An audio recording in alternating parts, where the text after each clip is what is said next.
देखिए प्रश्नावली 10.3 का क्वेश्चन नंबर 3 है ये। यदि दो वृत्त परस्पर दो बिंदुओं पर प्रतिच्छेद करें तो सिद्ध कीजिए कि उनके केंद्र उभयनिष्ठ जीवा के लंब समद्विभाजक पर स्थित है। उभयनिष्ठ जीवा के लंब समद्विभाजक पर स्थित है। देखिए हमने दो वृत्त बनाए हैं और एक दूसरे को दो बिंदु पर प्रतिच्छेद कर रहे हैं। एक बिंदु का नाम दिए हैं हम ए, यहाँ पे क्रॉस हो रहा है, और दूसरा बिंदु का नाम दिए हैं हम बी। ये आपको भी ऐसा बनाना है। पहले वृत्त का हम केंद्र मान लेते हैं ओ, और दूसरे वृत्त का केंद्र मान लेते हैं ओ डैश। देखिए उभयनिष्ठ जीवा, एक वृत्त ये है और एक वृत्त ये है, एक दूसरे को ए और बी पर काट रहे हैं, दो बिंदु पर प्रतिच्छेद कर रहे हैं। तो उभयनिष्ठ जीवा कौन सी कहलाएगी? ए बी कहलाएगी उभयनिष्ठ जीवा। और ये दोनों के केंद्रों को मिला दिए तो जिससे जो रेखा प्राप्त हुई है वो ओ और ओ डैश है। और दोनों जहां पे काट रहे हैं उस बिंदु का नाम हम एम रखते हैं। यहाँ पे एम रख लिए इस बिंदु का नाम।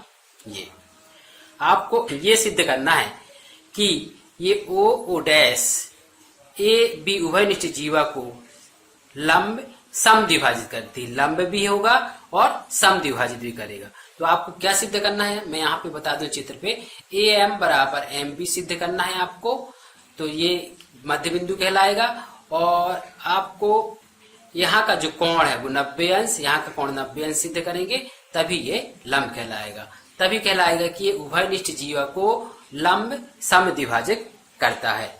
तो उनके ये दिया है, सिद्ध कीजिए कि उनके केंद्र उभयनिष्ठ जीवा के लंब समद्विभाजक पर स्थित है। ये सिद्ध करना है। तो इसके लिए देखिए हमको लिखना पड़ेगा क्या दिया है और क्या सिद्ध करना है। तो इसको सिद्ध करने के लिए आपको बनना चाहिए, यहाँ पे दिया में लिखते, देखिए दो वृत्त हैं, दिया है दो वृत्त जिनके केंद्र ओ O dash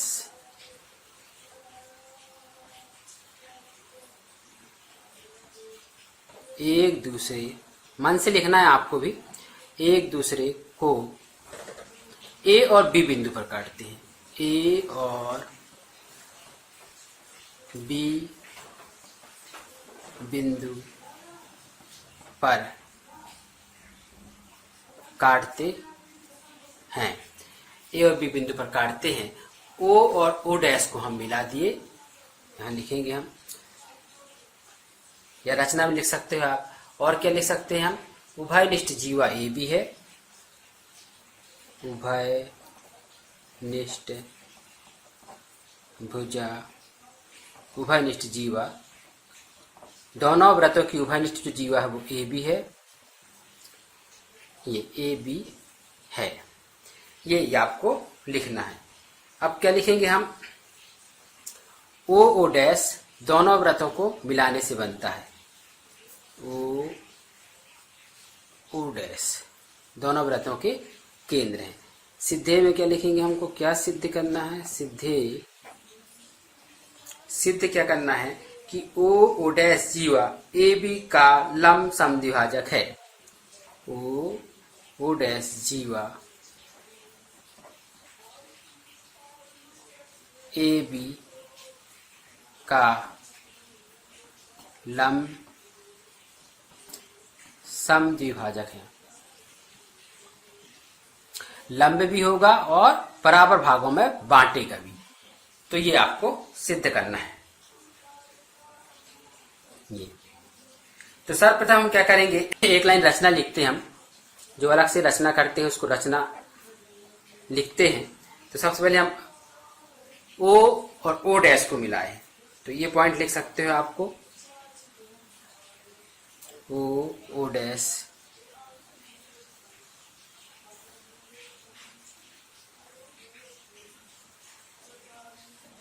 O O dash को मिलाया लिखेंगे, मिलाया। और क्या मिलाया हम यहाँ पे देखिए, ए भी उभयनिष्ठ जीवा है, इसको खींचा है, और ये त्रिज्याएं को खींचे, ओ ए ओ बी लिखेंगे हम, ओ ए ओ बी, और क्या ओ ए ओ डैश और बी ओ डैश को खींचा, ये रचना बन जाएगा। इस तरह त्रिभुज प्राप्त हुए हैं, उसमें हम सिद्ध करेंगे। क्या सिद्ध करेंगे कि ओ डैश जीवा जो है ए बी का लंब समद्विभाजक है। तो देखिए हम पहले लाएंगे उपपत्ति में कौन कौन से त्रिभुज लाएंगे, आपको देखना है।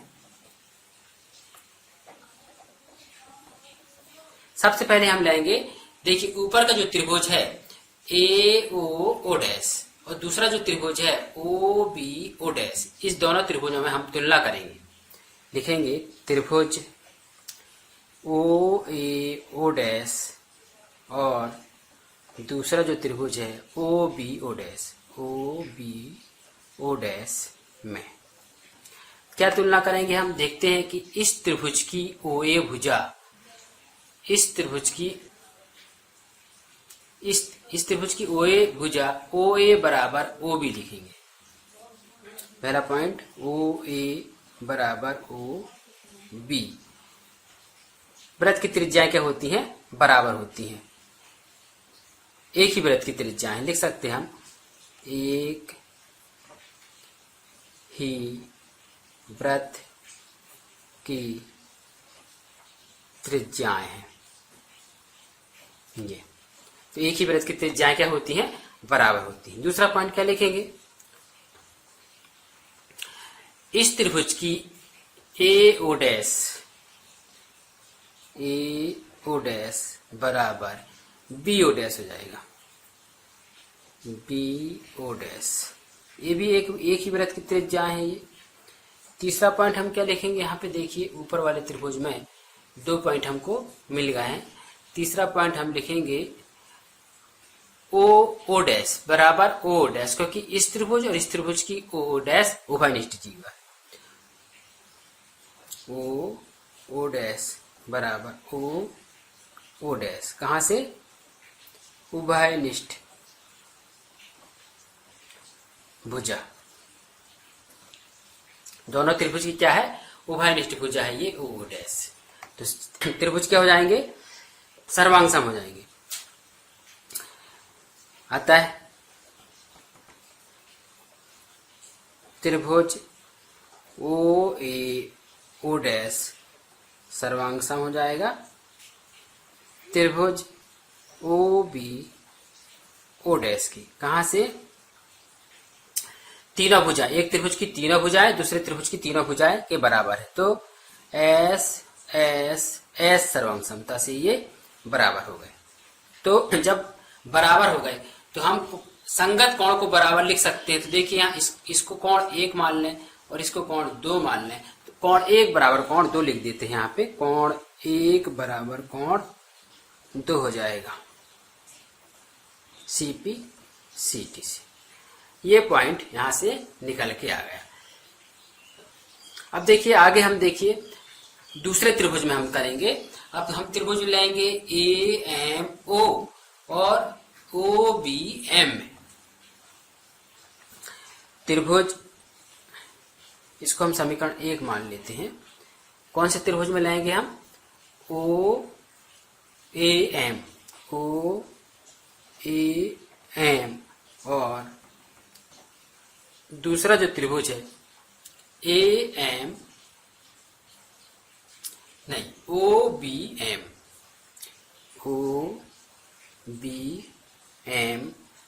में, दोनों में हम तुलना करेंगे। क्या तुलना करेंगे, देखिए यहाँ पे इस त्रिभुज में कोण 1 बराबर कोण 2 कहां से सिद्ध किया है हमने, कोण 1 बराबर कोण 2 कहां से लिख देंगे, समीकरण 1 में सिद्ध किया हुआ कथन है। दूसरा पॉइंट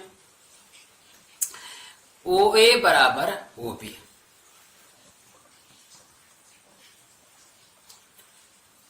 बराबर R, दोनों एक ही वृत्त की त्रिज्या है।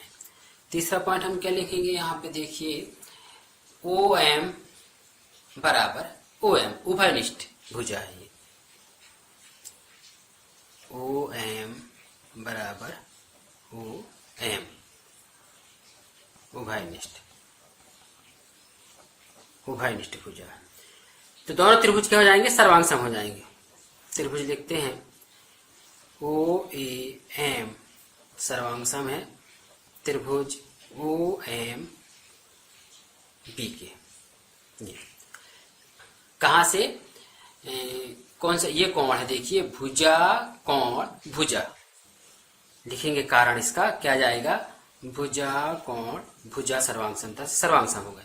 जब सर्वांगसम हो गए तो हम क्या लिखेंगे, कोण M बराबर कोण M, मतलब AMO, कोण AMO बराबर BMO, कोण BMO कहां से, CPCT से। सर्वांगसम त्रिभुज के संगत अवयव को हम बराबर लिख सकते हैं। इसको यदि हम 3 मान लें और इसको 4 मान लें तो AMO मतलब 3 बराबर 4 लिख सकते हैं। 3 कोण 3 बराबर कोण 4, ये समीकरण 2 हो गया। तो देखिए यहाँ पे क्या होता है, कोण 3 बराबर कोण 4 हमने सिद्ध कर लिया है। अब देखिए अब कोण 3 बराबर कोण 4 है, कोण 3 बराबर कोण 4 ये कहां से आ गया, CPCT से। सर्वांगसम त्रिभुज के संगत अवयव CPCT से ये सर्वांगसम हो गया, क्योंकि ये त्रिभुज इसके सर्वांगसम हो गया। तो अब हम क्या करेंगे, 3 धन 4 इन दोनों को जोड़ेंगे तो एक रेखीय युग्म बनाते हैं। देखेंगे हम कोण 3 धन कोण 4 बराबर 180 अंश कहां से लिख दिए, रेखीय युग्म से। रेखीय युग्म बनाते हैं और रेखीय युग्म बनाते हैं तो उनका योग क्या होगा, 180 अंश होगा। जब 3 बराबर 4 है, हमने सिद्ध कर दिया है संगत अवयव बराबर होते हैं, तो 3 धन 4 बराबर 180 अंश है। तो 2 कोण निकालेंगे, क्या हो जाएगा, यहां लिख सकते हैं 2 कोण 3 लिखें या 4 लिखें, दोनों एक दूसरे के बराबर हैं, तो बराबर 180।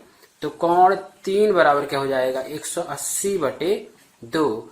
तो कोण 3 बराबर क्या हो जाएगा, 90 अंश। तो कोण 4 बराबर क्या हो जाएगा, 90 अंश, क्योंकि 3 बराबर 4 है। जब दोनों 90 अंश निकल गए तो स्वाभाविक है O डैश लंब रेखा है। अब इसको समद्विभाजित करता है, इसके लिए देखिए इस त्रिभुज और इस त्रिभुज में हम संगत अवयव बराबर होती है, तो AM बराबर BM लिख सकते हैं, क्योंकि ये त्रिभुज इस त्रिभुज के सर्वांगसम हमने सिद्ध कर दिया है। तो लिखेंगे हम कि कोण AMO बराबर 90 अंश और कोण BMO बराबर 90 अंश। अतः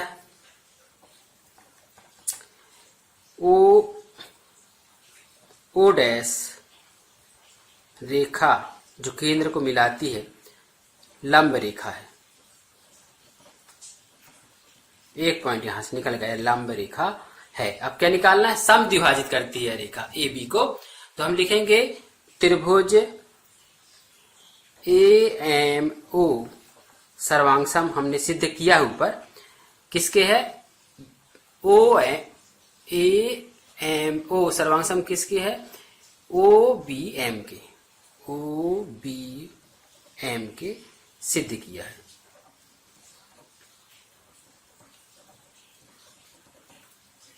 जब सिद्ध किए तो संगत अवयव बराबर होंगे, तो AM बराबर BM लिखेंगे। AM बराबर BM CPCT से सर्वांगसम त्रिभुज के संगत अवयव बराबर होते हैं। अब देखिए कोण M बराबर हम 90 अंश निकाल ली, लंब है ये रेखा और ये बराबर समद्विभाजित करते हैं। अतः M जो बिंदु है, M बिंदु AB का मध्य बिंदु है।